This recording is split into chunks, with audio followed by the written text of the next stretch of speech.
If you could visit any planet in the solar system, which one would you choose and why? Oh man. Um,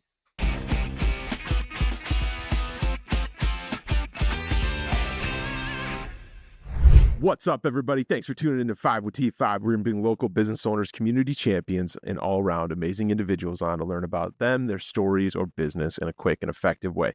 My name is Stephen Turnbull with T5 Insurance, your host, and I'm joined by my guest today, Gabriel Hage. And if you're joining us for the first time, we're going to start the clock with 5 rapid-fire questions for our guests in the first 5 minutes. Some funny, some serious, and then we'll slow things down and learn a little bit more. Gabe, you ready to rock? Thanks for being here today. you got it. Thanks for having me, Stephen. Ready to go. Coming out of the gate hot. If you could visit any planet in the solar system, which one would you choose and why? Oh man. Jupiter. Oh, Just because I hear it's stormy, and I'm a sucker for a cool storm, and it always looks the most interesting from the space pictures that we get. So I picked Jupiter in a heartbeat. oh, I love that. Thought out answer too. I was a solar system junkie back in the day, like third grade, when everybody was, we do the old what was the planetarium that they'd always bring into the schools. Oh, that was my favorite time in school. Anyways, moving on. Last app that you downloaded on your phone. I think it was Hage, is it called? I think Heja. It's like another communication for Ultimate Frisbee. People in the area for Ultimate Frisbee use it for communication. So we got to get into that. That was a lot.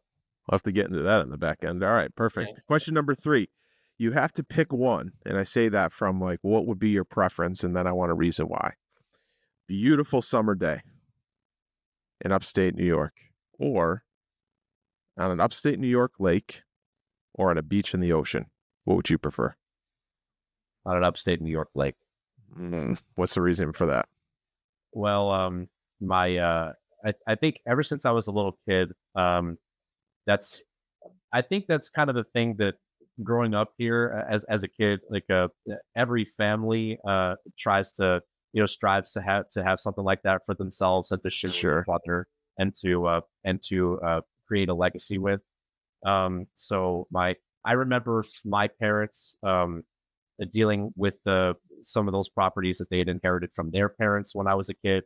And then as I got a little bit older, I saw the efforts that my parents took to try and create those kinds of memories and opportunities for me and my siblings. And I was always, watching and hearing about similar things with other kids growing up.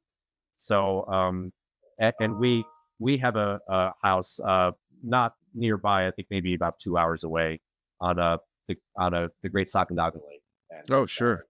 That's where we are all happiest all the time. So you're a little biased to that question, of course. Yeah.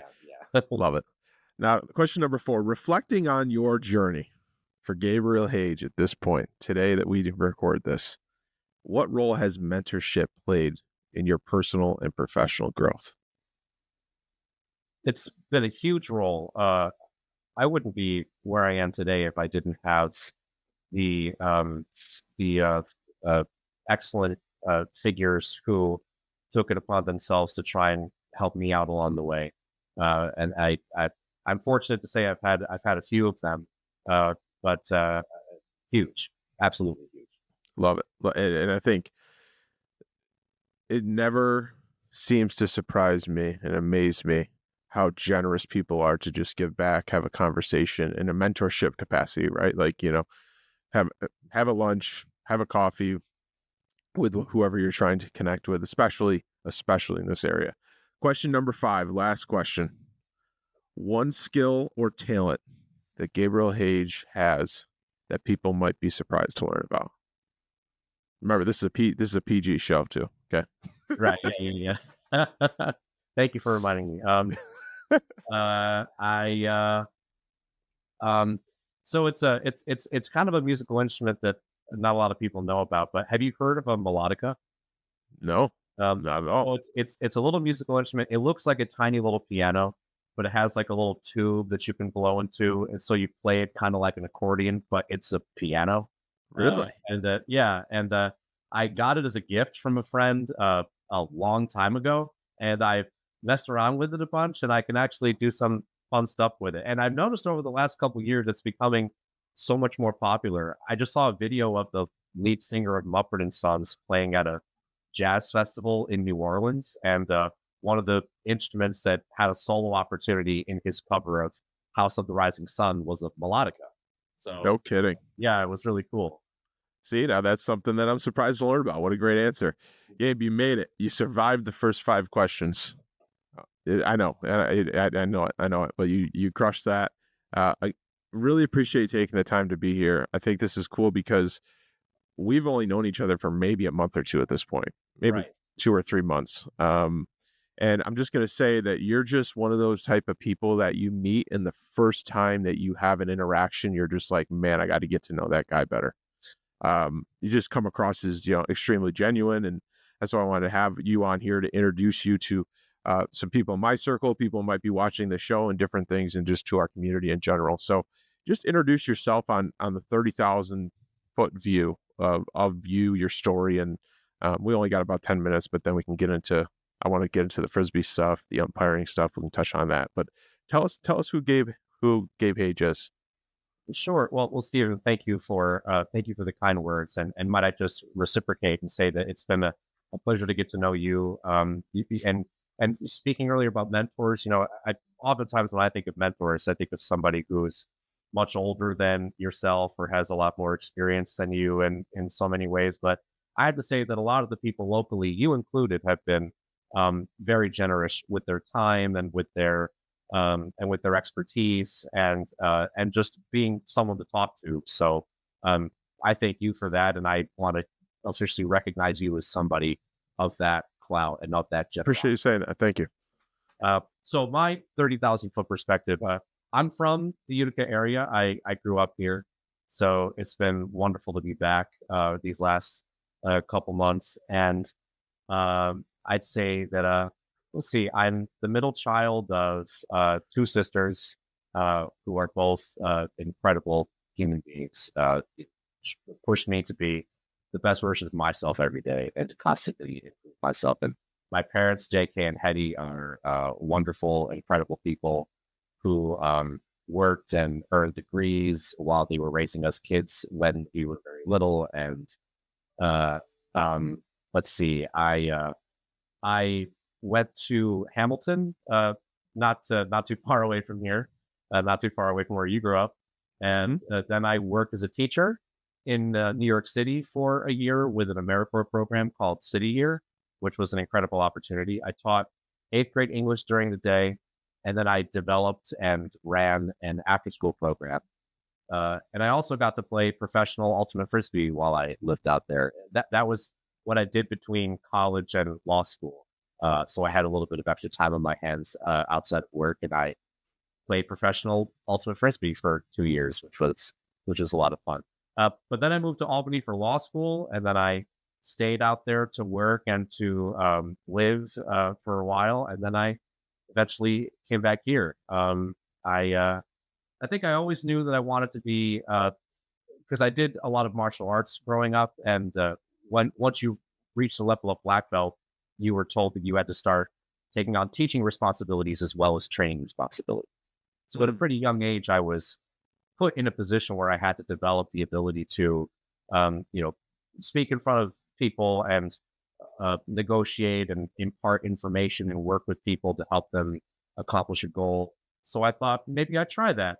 And then as I experienced things and time went on and I grew up and changed a little bit as I grew up, I realized that I think I wanted something where I could have a bit more of an impact in a broader scale than just a classroom. Sure. So yeah, I'd say that's kind of the nutshell of how I got here. So what is that? You just said my 3 favorite words: make an impact. It's one of our core values at T5 Insurance, and it's personally like my core value in life is to make an impact in whatever I do, whether that's holding the door for somebody or something on a much bigger scale. I feel that as human beings, as community members in society, we can make an impact in someone's life each and every day, no matter what that is. You just said that you made that transition in your life to make an impact? What does that look like for you? Like, what is that you're chasing as far as making an impact in that transition that you made? Well, I think of all the times that all the experiences that I've had, whether they were good or bad, and just about every single one of those memories that I could think of, one common denominator is the role that somebody else had to either. I mean, of course, I'm not going to say that I only came across friends in my life, but the things that stay with you the most, I think, are and seem the most profound, and that you remember with the most vividness, are the times that someone really helped you, the times that someone really, maybe not, stepped in front and took the blows for you for a minute, or maybe helped you, get across a chasm that you couldn't get across by yourself, but was just someone who was just with you along the way. Sure. And so making an impact for me in my line of work means, I think I like it to mean that it's I like to hope that I'm able to be somebody who came in and solved a problem for someone, or helped them solve a problem, or maybe they just felt comforted because somebody knew who they were and understood their plight, and witnessed them at this point in their life. Sure. And so let's touch on that, because we haven't touched on that up until this point. What is your line of work? What do you do? How can you help people? What should people know? All that good stuff. I'm an attorney, and I work in private practice here in downtown Utica. Our firm is 93 years old. My grandfather started it back in the 1930s. And, really an incredible guy. He was a boxer, and he went to Union University, and then he came back here, and he was think of a small town America attorney, and that's who he was. He helped people draft wills. He helped people in court if they had to go to court. He helped people buy and sell a house. He was just your guy to go to around here. And then sure, my dad kind of followed his own path, which led him back here, and he started working with my grandfather as an attorney. And my dad was a bit more business focused, so he pursued a lot of entrepreneurial endeavors, but also was a very competent attorney. So he kind of combined those two things together, and so he was a bit more not, I don't want to say focused, but had a broader scale, but more in the business sector. Sure. And so then the two of them practiced law together for some time, and then my grandfather passed away when I was a teenager, and now I'm in my mid 30s, and I joined my dad, and I like to think of myself as somebody who's kind of in the middle of the two of them. I do things like I help people buy and sell property, or plan for the future, but not just individuals, for businesses too, and intellectual property and municipal law. So yeah, I think we're a nice mix of the way the firm looked when my grandfather was running it, the way the firm looked when my dad's still here, but now we're sort of transitioning, and I think the way it looks now is sort of a nice mix of what it was for the two of them. Sure, that's fantastic. We got about a minute and a half left on this. We have to talk about the ultimate Frisbee, and I want to tell a really, really quick story. A great friends of ours got married at the Tailwater Lodge, and they have a Frisbee course on the property there. So the morning of the wedding, what do the guys do besides sit around and start having some beers? I'm like, let's go throw these Frisbees. It is so hard. I have so much respect for all of you guys that are doing it. You like, oh, I just got to get it down there, but then you get back into the woods, and they got all these trees in the way. And I think we borrowed 10 Frisbees from the front desk and maybe came back with 2. It was bad. But we got like 30 seconds to wrap this up. Tell us about your Frisbee journey. I think that's a unique thing. I think it's an up and coming thing, because I'm hearing about it more and more. Tell us about that real quick. Well, it's just something I kind of fell in love with in college, and kind of when I was in college was when some of the college athletes in the bigger schools were getting big, and started making their own YouTube channels and trick shot videos with Frisbees. And then that was around the time that the professional league caught wind. And it was just something I found at the right time in my life. And I developed an insatiable appetite for it right away. And I've just sort of kept it with me in smaller doses as I've gotten older, and things like my career have taken more of taken up more time in my daily life. Sure. Well, I will say it is fun for anybody that has the opportunity to try it, especially if you can lose 8 Frisbees that aren't yours, even better. But it was fun. So I think that's something cool and unique there, and certainly up and coming to learn about you. Well, Gabe, thank you very much for taking the time to do this. It was great to learn a little bit more about you. For anybody that was listening and wanted to maybe pick your brain about something, touch base with you that you said, whatever it is, professionally, personally, maybe they want to learn about Frisbee, whatever it is. What's the best way to get in touch with you? You can find you can look for our law firm, Hage and Hage, on YouTube, or sorry, on Google. We have our own website, or you can call my number, 315-797-9850. That's my office number. And also, I'm a local guy.